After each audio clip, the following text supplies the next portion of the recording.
भारत का संवैधानिक विकास से संबंधित प्रश्न उत्तर जो कि पहले पूछे गए हैं पीसीएस और आईएएस एग्जाम में। क्वेश्चन नंबर है 6।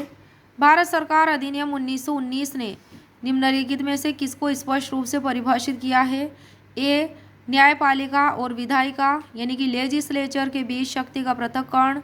बी, केंद्रीय और प्रांतीय सरकारों की अधिकारिता। सी, भारत के secretary of state and viceroy की शक्तियाँ। डी, उपरोक्त में से कोई नहीं। तो इसका करेक्ट आंसर क्या होगा? ऑप्शन बी, केंद्रीय और प्रांतीय सरकारों की अधिकारिता। ये क्या है? भारत सरकार अधिनियम 1919 को स्पष्ट रूप से परिभाषित इसमें किया गया है। भारत सरकार अधिनियम 1919 को मॉन्टेग्यू चेम्सफोर्ड सुधार के नाम से जाना जाता है। यह अधिनियम अंतिम रूप से 1921 ईस्वी में लागू किया गया था। इस 1919 के अधिनियम में पहली बार उत्तरदायी शासन शब्द का प्रयोग किया गया था। इस अधिनियम की विशेषताएं निम्नवत है। पहली, विषयों को पहली बार केंद्रीय और प्रांतीय भागों में विभाजित किया गया तथा प्रांतीय विषयों को आरक्षित और स्थानांतरित 2 श्रेणियों में बांटा गया। और दूसरी है इसकी विशेषता, राज्यपाल के पास बहुमत के निर्णय का वीटो करने की शक्ति थी और राज्यपाल विधान परिषद के निर्वाचित सदस्यों में से मंत्रियों की नियुक्ति करता था। तीसरा है, प्रांतों की कार्यकारिणी सरकार में द्वैध शासन की व्यवस्था की गई तथा केंद्र द्वारा प्रांतों को विधायिनी शक्ति का हस्तांतरण किया गया। चौथा है, सांप्रदायिक निर्वाचन का दायरा बढ़ाकर इसमें सिखों को भी शामिल किया गया था। किसमें? इस एक्ट के तहत। संबंधित नोट है, राज्यों में द्वैध शासन पद्धति 1 अप्रैल 1921 ईस्वी को लागू की गई जो 1 अप्रैल 1937 ईस्वी तक चली। प्रांतों में द्वैध शासन की अवस्था 1919 के अधिनियम से, जबकि केंद्र में द्वैध शासन की अवस्था 1935 के अधिनियम से लागू की गई थी। नेक्स्ट क्वेश्चन है क्वेश्चन नंबर 7। 1919 के भारत शासन अधिनियम की कौन सी प्रमुख विशेषताएं हैं? पहली है, प्रांतों की कार्यकारिणी सरकार में द्वैध शासन की व्यवस्था। दूसरी है, मुस्लिमों के लिए पृथक सांप्रदायिक निर्वाचक मंडलों की व्यवस्था। और तीसरी, केंद्र द्वारा प्रांतों को विधायिनी शक्ति का हस्तांतरण। तो 1919 के भारत शासन अधिनियम की प्रमुख विशेषता में है, पहला ऑप्शन कथन, प्रांतों की कार्यकारिणी सरकार में द्वैध शासन की व्यवस्था। और तीसरा कथन है, केंद्र द्वारा प्रांतों को विधायिनी शक्ति का हस्तांतरण। तो निम्नलिखित कूटों के आधार पर सही उत्तर चुनिए। तो केवल 1 और 3 ही करेक्ट है। Question number 8। किस अधिनियम द्वारा संवैधानिक निरंकुशता का सिद्धांत प्रवर्तित किया गया? तो 1935 का भारत सरकार अधिनियम द्वारा संवैधानिक निरंकुशता का सिद्धांत प्रवर्तित किया गया, क्योंकि इस एक्ट में गवर्नर जनरल की शक्तियों पर कोई नियंत्रण नहीं था। किसकी शक्तियों पर नियंत्रण नहीं था? गवर्नर जनरल की। संरक्षित और हस्तांतरित विषयों का विभाजन मनमाना और स्वेच्छाचारी था। अंतिम रूप से गवर्नर जनरल ही संपूर्ण प्रशासन की धुरी था। क्वेश्चन नंबर है 9। कौन सी एक भारत सरकार अधिनियम 1935 की मुख्य विशेषताओं में से नहीं थी? ए, यह प्रांतीय स्वायत्तता के सूत्रपात का संकेत था। बी, इस एक्ट में अखिल भारतीय महासंघ का प्रावधान था। सी, इसने प्रांतीय स्तर पर द्वैध शासन प्रणाली को समाप्त करके केंद्र में लागू किया था। और डी, अवशिष्ट विषय प्रांतीय विधायिकाओं को आवंटित किए गए थे। तो एक भारत सरकार अधिनियम 1935 की मुख्य विशेषताओं में से नहीं थी। कौन सी एक नहीं थी? तो ये नहीं थी डी, अवशिष्ट विषय प्रांतीय विधायिकाओं को आवंटित किए गए थे। बाकी ए, बी और सी ये तीनों ही विशेषताएं 1935 की मुख्य विशेषताओं में से थी। एक तो प्रांतीय स्वायत्तता के सूत्रपात का संकेत, एक में अखिल भारतीय महासंघ का प्रावधान, प्रांतीय स्तर पर द्वैध शासन प्रणाली को समाप्त करके केंद्र में लागू। व्याख्या है इस प्रश्न की। भारत शासन अधिनियम 1935 के तहत अवशिष्ट शक्तियां वायसराय को प्रदान की गई थी। किसको प्रदान की गई थी अवशिष्ट शक्तियां? तो वायसराय को। इस एक्ट के प्रावधान थे 1935 के, पहला, केंद्र में द्वैध शासन प्रणाली का शुभारंभ। दूसरा, इसने 6 राज्यों में द्विसदनीय व्यवस्था प्रारंभ की। कितने राज्यों में? 6 राज्यों में। कौन कौन से थे? तो पहला था बंगाल, दूसरा बम्बई, तीसरा मद्रास, चौथा बिहार, पांचवा संयुक्त प्रांत और छठा था असम। इनमें द्विसदनीय व्यवस्था प्रारंभ की गई थी।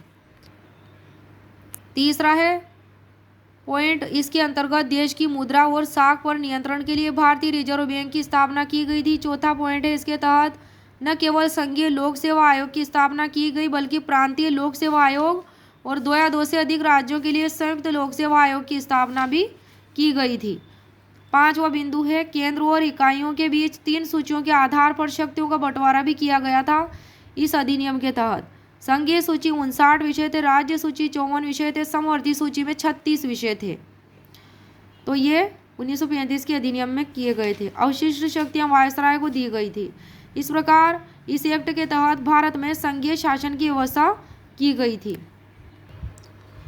छठा पॉइंट है, 1935 के तहत वर्ष 1937 में संघीय कोर्ट की स्थापना की गई थी। इस कोर्ट की स्थापना नई दिल्ली में की गई थी, जिसके निर्णयों के विरुद्ध लंदन स्थित प्रिवी काउंसिल में अपील की जा सकती थी। किसके निर्णयों के विरुद्ध? वो जो कोर्ट स्थापित किया गया था उसके निर्णयों के विरुद्ध, जैसे कि नई दिल्ली में तो प्रिवी काउंसिल में अपील की जा सकती थी। सातवां पॉइंट है, इस एक्ट के अनुसार 1935 के एक्ट के अनुसार बर्मा तथा अदन को भारतीय शासन से पृथक कर दिया गया। सिंध और उड़ीसा 2 नए प्रांतों का गठन किया गया और उत्तर पश्चिमी सीमा प्रांत को गवर्नर के अधीन कर दिया गया। आठवां पॉइंट है, इस एक्ट में अखिल भारतीय संघ की सुस्थापना का सुझाव दिया गया था। प्रस्तावित संघ में भारतीय प्रांतों तथा मुख्य कमिश्नर के प्रांतों का शामिल होना अनिवार्य था, किंतु देशी रियासतों का शामिल होना वैकल्पिक था। नौवां है, प्रांतों में द्वैध शासन व्यवस्था समाप्त कर दी गई थी और प्रांतीय स्वायत्तता का शुभारंभ किया गया था। प्रांत का कार्यकारिणी प्राधिकार गवर्नर में निहित था और गवर्नर को सलाह देने के लिए मंत्रिपरिषद थी। गवर्नर को व्यापक शक्तियां प्रदान की गई थी और प्रांतीय विधायिका को प्रांतीय सूची और समवर्ती सूची पर कानून बनाने का अधिकार दिया गया था। प्रश्न नंबर है 10, किस अधिनियम के तहत फलस्वरूप बर्मा भारत से अलग हुआ था? भारत शासन अधिनियम 1935 के तहत। क्वेश्चन नंबर 11, भारत शासन अधिनियम 1935 के द्वारा स्थापित संघ में अवशिष्ट शक्तियां किसे दी गई थी? गवर्नर जनरल को। भारतीय संविधान के अनुसार बनाई गई वर्तमान व्यवस्था में संघ और राज्यों के बीच किया गया शक्तियों का विभाजन भारत शासन अधिनियम 1935 की योजना पर आधारित है। प्रश्न नंबर है 12, निम्नलिखित में से कौन सा एक भारत शासन अधिनियम 1935 में स्वीकार किया हुआ महत्वपूर्ण और स्थायी अवयव नहीं है देखना है। ए में देश के लिए लिखित संविधान, बी में विधानमंडल के लिए निर्वाचित और जवाबदेह और सी में है एक संघ की योजना पर विचार और डी में विधानमंडल के लिए सरकारी सदस्यों का नॉमिनेट संवाचित किया जाना। तो इसमें कौन सा नहीं है? तो ये वाला हो जाएगा, देश के लिए लिखित संविधान।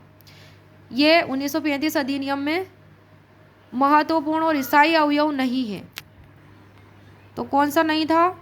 ए, देश के लिए लिखित संविधान, ये नहीं था। बी था विधानमंडल के लिए निर्वाचित और जवाबदेह प्रतिनिधि, सही है। एक संघ की योजना पर विचार, ये भी इसका अवयव है। और विधानमंडल के लिए सरकारी सदस्यों का नॉमिनेट किया जाना भी सही है। देश को एक लिखित संविधान देने का विचार सर्वप्रथम क्रिप्स मिशन में किया गया था। किसमें? क्रिप्स मिशन में। भारत शासन अधिनियम 1935 के द्वारा भारतीय रियासतों की एक अखिल भारतीय संघ की परिकल्पना की गई थी। इस अधिनियम के द्वारा प्रांतों में निर्वाचित प्रतिनिधियों द्वारा लोकप्रिय मंत्रिमंडल बनाए गए। वे विधानमंडल के प्रति उत्तरदायी थे। विधानमंडल में कुछ सरकारी सदस्यों का मनोनयन भी इस एक्ट की विशेषता थी। भारत शासन अधिनियम 1935 की प्रमुख विशेषताएं। तो भारत शासन अधिनियम 1935 की प्रमुख विशेषताएं, एक तो है अखिल भारतीय संघ, केंद्र में द्वैध शासन, प्रांतों को स्वायत्तता, शक्तियों का विभाजन, आरक्षण व सुरक्षा, संघीय कोर्ट, अपवर्जित क्षेत्रों का प्रतिधारण, सांप्रदायिक चुनाव पद्धति का विस्तार, भारत परिषद की समाप्ति, प्रस्तावना का अभाव, केंद्र में द्विसदनी विधानमंडल आदि। इसके अलावा इस एक्ट के अंतर्गत प्रांतीय सरकारों का गठन भी किया गया था। भारत शासन अधिनियम 1935 के तहत ब्रिटिश भारत में 11 गवर्नर के प्रांत तथा 6 मुख्य कमिश्नर के प्रांत थे। पंडित जवाहरलाल नेहरू ने इस एक्ट को दास्ता का नया अधिकार पत्र और अनैच्छिक, अप्रजातांत्रिक और अराष्ट्रकारी संविधान की संज्ञा दी थी। किसको दी थी? नेहरू ने ऐसी संज्ञा तो ये भारत शासन अधिनियम को दी थी, 1935 के अधिनियम को। जिन्ना ने इसे पूर्णतया सड़ा हुआ, मूल रूप से बुरा और बिल्कुल अस्वीकृत बताया। क्रिप्स मिशन को उत्तर तृतीय चेक की संज्ञा गांधी जी ने दी थी। किसने दी थी? गांधी जी ने। भारत शासन अधिनियम 1935 के उपबंध 15 अगस्त 1947 को भारत की स्वतंत्रता के बाद भी थोड़े बहुत संशोधनों के साथ 26 जनवरी 1950 तक चलते रहे और इसी के आधार पर उस समय भारत सरकार कार्य कर रही थी। प्रश्न नंबर है 13। ब्रिटिश संसद ने भारतीय स्वतंत्रता अधिनियम पारित किया था जुलाई 1947 में। एक्सप्लेनेशन है, भारत स्वतंत्रता अधिनियम को 4 जुलाई 1947 को ब्रिटिश संसद में प्रस्तुत किया गया, जिसे 18 जुलाई 1947 को पारित कर दिया गया। यह इसी दिन प्रवर्तित किया गया था 18 जुलाई 1947 को, लेकिन भारतीय स्वतंत्रता अधिनियम 1947 में यह नहीं कहा गया था कि देशी रियासतों में लोकतांत्रिक संस्थाओं को लागू किया जाएगा। प्रश्न नंबर है 14। निम्न घटनाओं को कालानुक्रम में व्यवस्थित कीजिए। पहली है घटना, महाराजा हरि सिंह ने विलय पत्र पर हस्ताक्षर किए। पहली घटना है महाराजा हरि सिंह ने विलय पत्र पर हस्ताक्षर किए। दूसरी घटना, भारत का संविधान लागू हुआ। तीसरी घटना, जम्मू और कश्मीर की प्रभुता संपन्न संविधान सभा ने भारत में विलय को अनुमोदित किया। चौथी घटना, जम्मू कश्मीर का नया संविधान लागू हुआ। तो सही क्रम है 1, 2, 3, 4। तो यही सही क्रम है इसका। सबसे पहले कश्मीर के महाराजा हरि सिंह ने 26 अक्टूबर 1947 की रात कश्मीर को भारत में विलय करने का फैसला किया था और विलय पत्र पर हस्ताक्षर किए थे। तब से कश्मीर भारत का हिस्सा बन चुका। फिर दूसरे नंबर की घटना, भारत का संविधान 26 जनवरी 1950 को लागू होने के बाद जम्मू कश्मीर की प्रभुता संपन्न संविधान सभा ने भारत में विलय को अनुमोदित किया। जम्मू कश्मीर का संविधान 26 जनवरी 1957 को लागू किया गया था। 6 अगस्त 2019 को संसद की संस्तुति से राष्ट्रपति रामनाथ कोविंद द्वारा आर्टिकल 370 के तहत जम्मू कश्मीर की विशेष स्थिति को समाप्त कर दिया गया था। इस प्रकार जम्मू और कश्मीर के लिए अलग संविधान की अवस्था समाप्त हो गई। जम्मू कश्मीर पुनर्गठन अधिनियम 2019 के अनुसार जम्मू कश्मीर का विभाजन कर इसे जम्मू कश्मीर संघ राज्य क्षेत्र तथा लद्दाख संघ राज्य क्षेत्र के रूप में बना दिया गया, जो कि 31 अक्टूबर 2019 से प्रभावी हो गया।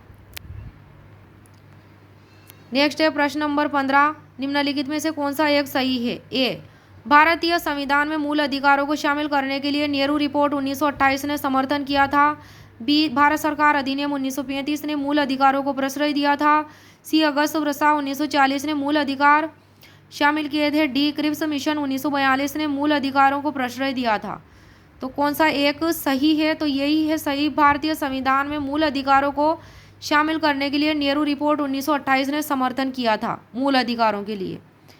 सर्वदलीय सम्मेलन द्वारा नियुक्त नेहरू समिति 1928 ने जिस भावी संविधान के स्वरूप की संस्तुति की थी उसमें मौलिक अधिकार नहीं थे। मार्च 1931 के कराची अधिवेशन में कांग्रेस ने मूल अधिकारों की मांग को दोहराया था। इस अधिवेशन की अध्यक्षता वल्लभ भाई पटेल ने की थी, सरदार वल्लभ भाई पटेल ने। किसकी? 1931 के कराची अधिवेशन की अध्यक्षता। सन 1946 में ब्रिटिश कैबिनेट मिशन ने इस बात को स्वीकार किया कि भारत के संविधान में मौलिक अधिकारों की लिखित गारंटी देना आवश्यक है।